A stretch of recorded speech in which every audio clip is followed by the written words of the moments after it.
Hello guys, जैसे कि हम सबको पता है क्लैट 23 एग्जामिनेशन शेड्यूल्ड है 18 दिसंबर को। तो अभी हम लोग डिस्कस करेंगे कि क्लैट के में से जीके और करंट अफेयर्स के कौन से इंपॉर्टेंट एमसीक्यूज है। तो हम आपको पार्ट में देने वाले हैं, एमसीक्यू सीरीज में होगा। तो स्टार्ट करते हैं आज के पहले क्वेश्चन से। कौन सा स्टेट इमर्ज हुआ है as an overall team for the champion of the North East Olympic games 2022? Option A है मेघालय, ऑप्शन बी है असम, ऑप्शन सी है त्रिपुरा एंड ऑप्शन डी है मणिपुर। क्या लगता है आपको, क्या होगा करेक्ट आंसर? करेक्ट आंसर है ऑप्शन डी, मणिपुर। मणिपुर को नेम किया गया एज द ओवरऑल चैंपियंस जिन्होंने डिफेंड किया अपनी क्राउन को फ्रॉम द एनईओजी 2018। मणिपुर ने जीता 88 gold medals, 75 silver medals and 77 bronze medals. Assam second place पे आया, जहां पे असम ने जीता 79 gold medals, 61 silver and 63 bronze medal. Next question पे आते हैं। इंडिया ने होस्ट किया है lead IT summit on the side lines of COP27 along with which country? Option A Sweden, option B Japan, option C Australia and option D Denmark. COP27 meeting, जैसे कि हम सबको पता है कि ये एक बहुत ही ज्यादा इंपॉर्टेंट मीटिंग है क्लाइमेट एक्शन प्लान के रिगार्डिंग। ये मीटिंग हर साल कंडक्ट करी जाती है। तो उसी के रिगार्डिंग आपको क्वेश्चन पूछा गया है कि ये जो लीड आईटी समिट था वो लाइंस ऑफ COP27 में था, वो कौन सी कंट्री के साथ इंडिया ने होस्ट किया? जिसका करेक्ट आंसर है स्वीडन। इंडिया और स्वीडन ने दोनों ने on side lines of COP27 में ये लीड आईटी समिट को होस्ट किया था। लीड आईटी का मतलब क्या होता है? Leadership for industry transition initiative जो लॉन्च किया गया था दोनों देशों की गवर्नमेंट के द्वारा यूएन मतलब कि United nation climate action summit में इन सितंबर 2019, एंड इसको सपोर्ट किया था वर्ल्ड इकोनॉमिक फोरम ने। ये फोकस करता है low carbon transition of the hard to abate industrial sector, मतलब जो इंडस्ट्रियल सेक्टर्स में से हार्ड कार्बन निकलते हैं जिसका बहुत ज्यादा हार्मफुल इम्पैक्ट हो सकता है क्लाइमेट के ऊपर, उसके रिगार्डिंग ये फोकस कर रहा है। तो समिट वॉज फॉलोड बाय एक पब्लिक लॉन्च हुआ लीड आईटी समिट का, स्टेटमेंट पास किया गया 22 में in the India pavilion at COP27। ये हमारे लिए क्लैट पॉइंट ऑफ व्यू से बहुत ज्यादा इंपॉर्टेंट हो जाएगा। नेक्स्ट है, Artemis is the name of the moon rocket launched by which country? Israel, option B UAE, option C USA and option D China. क्या लगता है आपको, क्या होगा करेक्ट आंसर?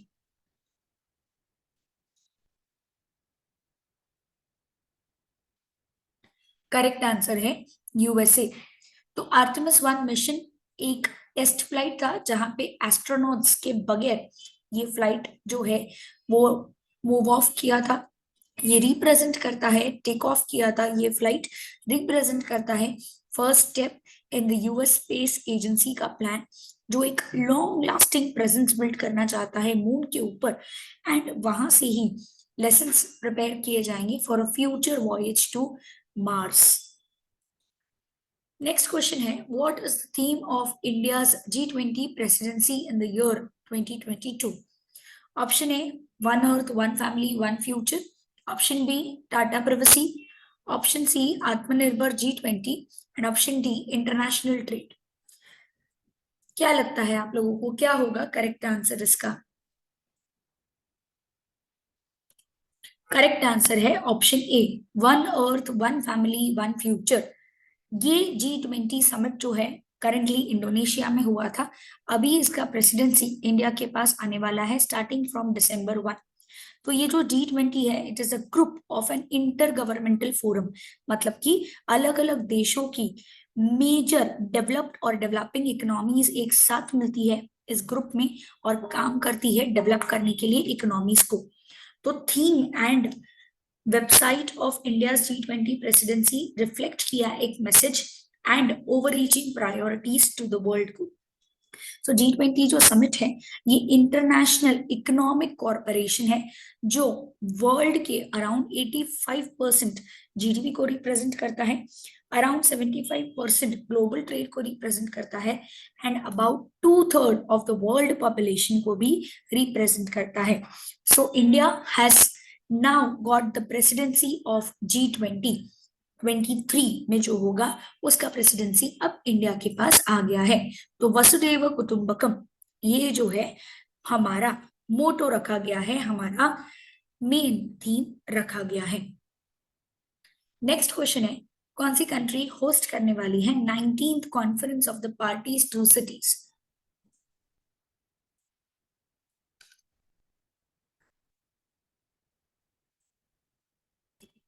करेक्ट आंसर है इसका पनामा.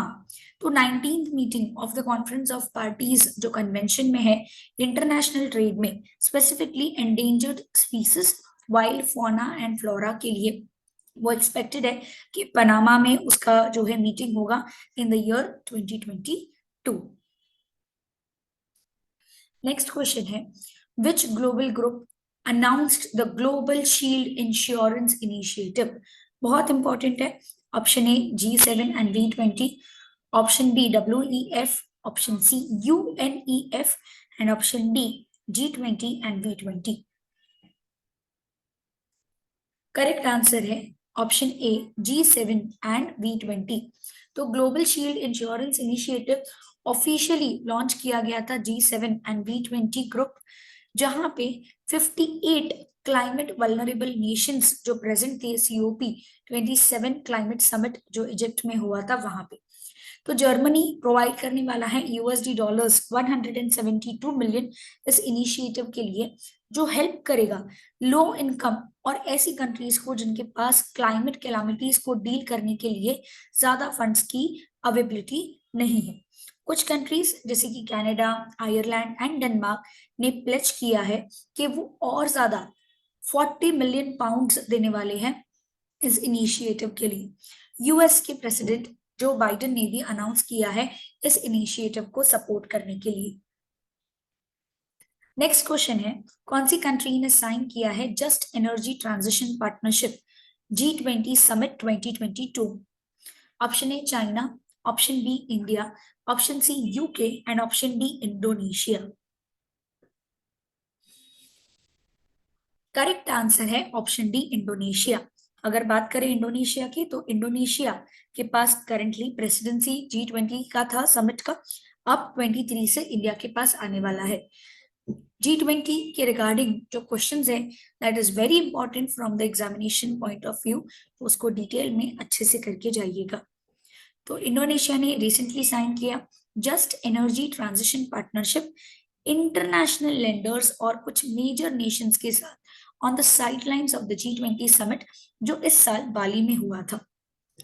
$20 मिलियन अग्रीमेंट जो है वो साइन किया गया है जो प्रोवाइड करेगा फंडिंग्स इंडोनेशिया को, ताकि वो अपने कंट्री में जो रिन्यूएबल सोर्सेस ऑफ एनर्जी है उसको ऑप्टिमम यूटिलाइजेशन कर सके एंड साथ ही साथ जो कोल के ऊपर कंट्री का डिपेंडेंस है, जो रिलायंस है, वो भी कम हो सके.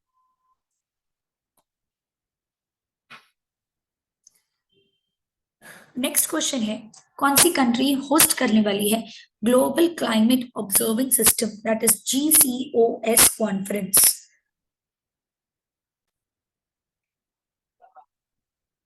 इसका करेक्ट आंसर है Germany. So global climate observing system conference organise किया गया था दर्मस्टैट दैट इज जर्मनी में. ये होस्ट किया गया था exploitation of meteorological satellites and को स्पॉन्सर किया गया था वर्ल्ड मेट्रोलॉजिकल ऑर्गेनाइजेशन के द्वारा. साथ ही साथ intergovernmental oceanographic commission, UNESCO, UNEP and international science के द्वारा. एंड इन्होंने डिक्लेयर किया है कि ये कॉन्फ्रेंस जो है वो sustainable and long term funding provide करेगा जो बहुत ज्यादा एसेंशियल है, ताकि एक कंटिन्यूटी और एक्सपेंशन जो है वो इंश्योर्ड रह सके for the observations. Next question है इसरो प्लान कर रहा है on exploring the moons shadow reason. ये एक्सप्लोरेशन कौन सी कंट्री के साथ कोलैबोरेशन से होने वाला है? Option A Japan, option B China, option C Russia and option D USA.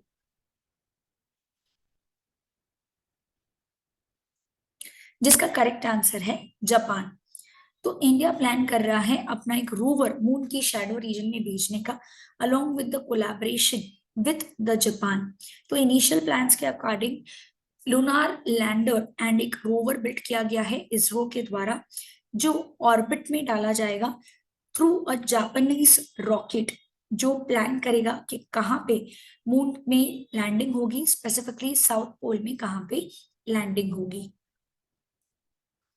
Next question है, कौन सा स्टेट बन गया है फर्स्ट स्टेट जो स्वच्छ सर्वेक्षण ग्रामीण 2022 का अवार्ड जीता है under large states category? Option A Telangana, option B Uttar Pradesh, option C Haryana and option D Tamil Nadu. जिसका करेक्ट आंसर है तेलंगाना। तो तेलंगाना जीत गया है first prize large states category में स्वच्छ सर्वेक्षण ग्रामीण 22 में, जो सैनिटाइजेशन के स्टेटस को देखता था स्पेसिफिकली रूरल एरियाज में। हरियाणा सेकंड पोजीशन पे आया और तमिलनाडु थर्ड प्लेस पे आया।